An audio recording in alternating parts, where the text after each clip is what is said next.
I just got back from the gym and everything, bro, so that's why I had to take the bag off. Yeah, you know what I'm saying? So shout out to Eurogamer for this. They're gonna be speaking about new features and just new things in general. Basically just speaking about the whole Last of Us 2 for the people that don't know shit about it.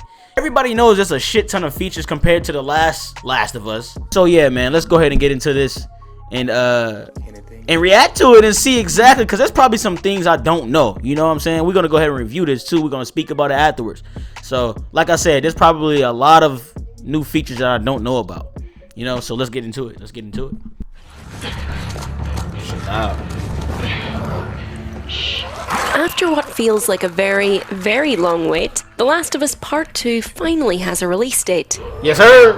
Not only yes, that, sir! but a lucky few out there have gotten to actually play a bit of it, including us here at Eurogamer. Turns out this is a game that feels, from the outset at least, very much like its predecessor. Oh, how do you say her name? Should. But this is a sequel that finds itself in a weird situation for a video game.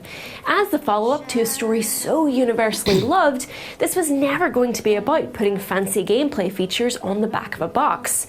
The Last of Us Part 2 is about staying true to the characters and the world that so many of us have been completely invested in. And yet, new features there are. None that completely flip the script, of course, but plenty that bring the world to life just that little bit more. So just before we get started, rest assured that there are no big story spoilers for The Last of Us Part 2 here, but we are chatting about new gameplay features and showing them off a little bit. New gameplay features. So steer clear if you want to go into the game totally fresh. And top of the list of new features, from the demo we played at least, is dogs. Damn dogs. Dogs?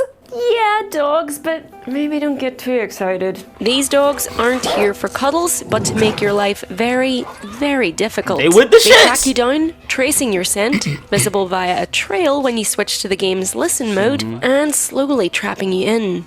When a pup has entered the field of play, you always need to think fast and be light on your feet, giving stealth in The Last of Us Part 2 a brand new tempo and giving enemy encounters a punchy, or rather bitey, new focus. Exactly. Dogs are absolute nightmares to come up against, and at the same time, they're also where you'll cleverly see The Last of Us Part 2's emotional core bleed into its systems. That shit was crazy, bro. Just so we're all in agreement, shooting dogs is not nice. In real life. And The Last of Us Part 2 lets you know that shooting dogs isn't nice or enjoyable. Each dog will be accompanied by its owner, who'll cry out in anguish if you put down their puppy. Really? To prove that they're NPCs with their own emotions and separate lives. So the NPCs get upset, further reinforce the point, dog. their own names. With NPCs calling out to each other in their private moments of chatter that you overhear while sneaking around. Everybody has names. Dogs, as a new feature, are a triumph, but they're designed to break your heart every single time.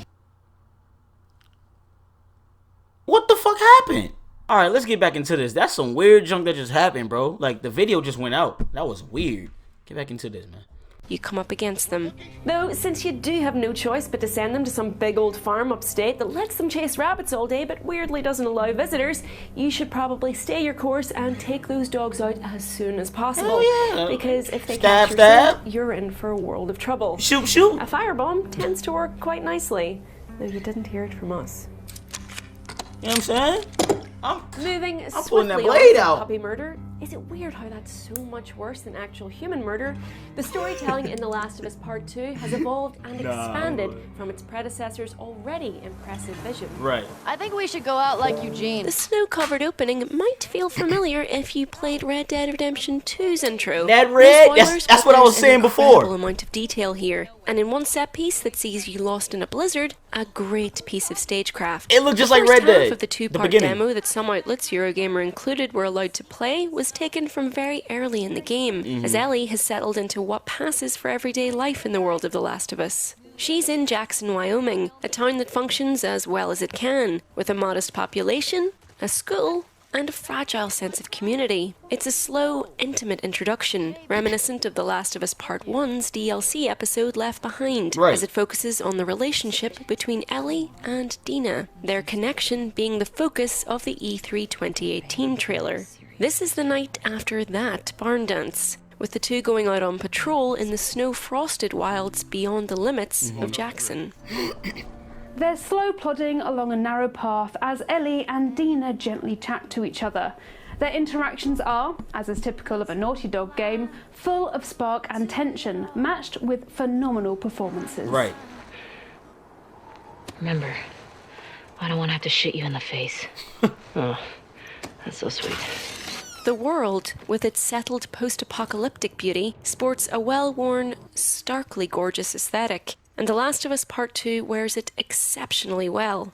The outskirts of the town are full of incidental spaces to explore, all told with detail and splendor. Break into a supermarket and thick volumetric clouds of spores are illuminated by rays breaking through barricaded windows. Get stranded in a snowstorm and the road signs shiver and shake in the bitter wind. Bro, these details are fucking crazy. As a piece of interactive theatre, it is so effective.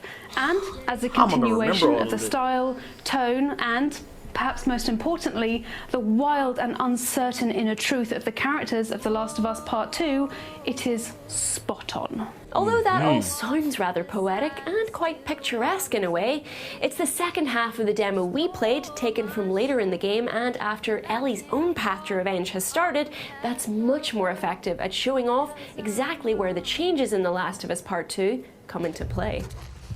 It's an explosive, combat-filled sequence, and a reminder that The Last of Us takes a systems-heavy approach to its combat. Right. The embellishments here are many and welcome. You can now go prone as well as crouching, strengthening the options when it comes to stealth. I'm glad we Ellie could crawl. now has a shiv on her at all times, meaning it's often a more appealing option to go softly towards enemies and then not so softly towards their necks. We don't have to There's create a shivs and shit all the dodge time button, no more. most useful when in close quarters combat as you duck and dive in fights that, while not exactly following that ubiquitous Arkham style, have a distinctive and effective choreography of their own. The options on offer, and the ease with which you can slip between them, is a little bit like, and bear with us here, the shooting looks way better Metal too. Gear Solid 5's Snake, even if it's not quite as graceful.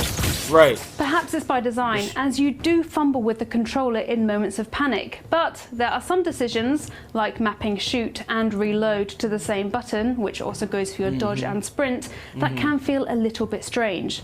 There's a weight to your actions, but also an unwieldiness, just like there would be in real life, I guess. Fighting is not the be-all and the end-all of The Last of Us Part 2, though. At the end of the day, survival is just a means to an end. Exactly. The real goal is not just to survive, but to live, thrive, and experience the world around you. Exactly. The scope and scale of the world on offer here does feel significantly broader in Part 2, though, with the Seattle suburbs that house this set piece offering a big, wide, and open play space. And sometimes, luckily, not so open, when you need to duck into an abandoned house to try and get attackers literally off your scent. The area we played is a set piece where firearms are scarce and you're forced to rely on melee and a scant few arrows for your bow. And it brings the flighty dynamism of encounters into focus, with enemies moving to flank you and the onus being on making the most of the space available as you pick them off one by one. The AI is exceptional. The human enemies you're up against audibly coordinating with each other in a way that feels convincingly, terrifyingly human, which makes it even worse when you're forced to brutalize them, which you feel is the point, even if when seen out of context, like in various trailers for the game, it can be unsettling and confusing.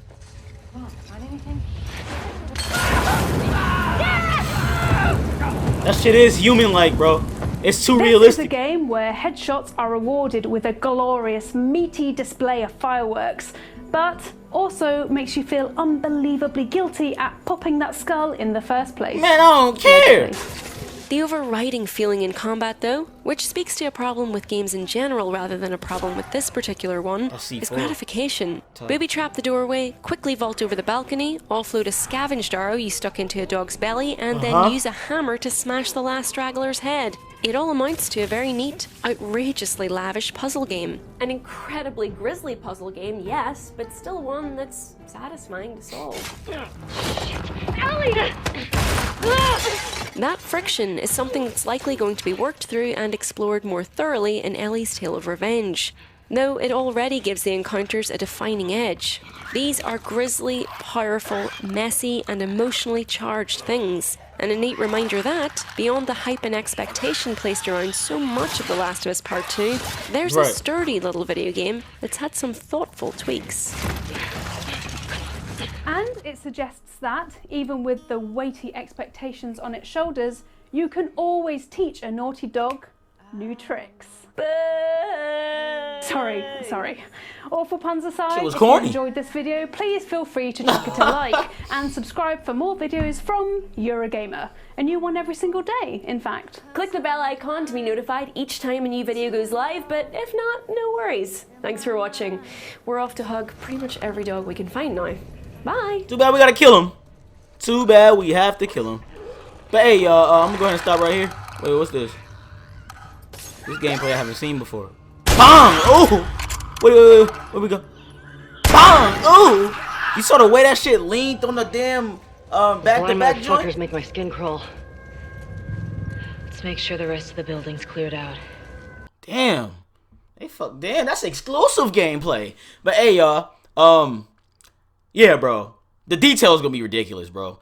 One thing I like that they explained was the fact that the dogs have names as well. I know the humans and everybody have names, but the dogs have names as well, and their owner gets like sad and mad as fuck and upset as hell when you kill their dog. Emotions are actually in the game. That's what I like. That right there blows my mind. The emotions part. You know what I'm saying? Then she said when you're in a blizzard or something like that.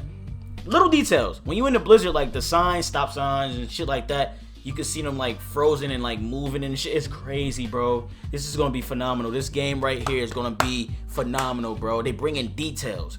The Last of Us had details. The first one, you know what I'm saying? But this reminds me of Red Dead because Red Dead was one of the most detailed games I have ever played in my life on console. You know what I'm saying? So yeah, Red Dead, that shit was phenomenal. I still haven't played anything like Red Dead before. But I just like how realistic this is. Like the emotions and everything on this game is A1. You already know about the dog situation and all that too. So that's going to be dope as hell too. But best believe we're killing the dogs 100%. It looks like the shooting is better on this game too.